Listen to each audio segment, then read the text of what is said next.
Nas águas doces dos rios, refrescante da chuva, o cabelo da humanidade africana nunca se molha, nunca se molha.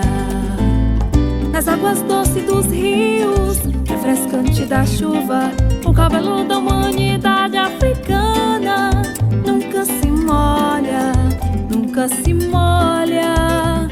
Meu cabelo seco é assim, de mel com terra pichain, é exatamente como a natureza criou.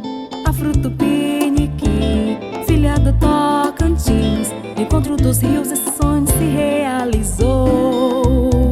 Meu cabelo seco é assim, de mel com terra pichain, é exatamente como a natureza criou.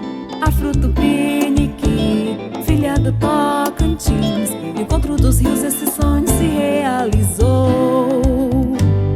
Nas águas doces dos rios, refrescante da chuva, o cabelo da humanidade africana nunca se molha, nunca se molha. Nas águas doces dos rios, refrescante da chuva, o cabelo da humanidade africana nunca se molha, nunca se molha. O som nas veias ideais, herança dos ancestrais, é cultura viva remanescente a brotar. Tanto sonhar os nossos pais, acreditando em quem traz a força e a coragem para viver e lutar.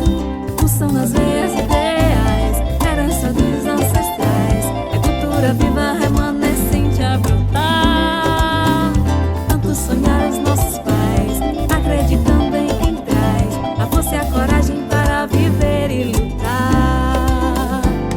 Nas águas doces dos rios, refrescante da chuva, o cabelo da humanidade africana nunca se molha, nunca se molha.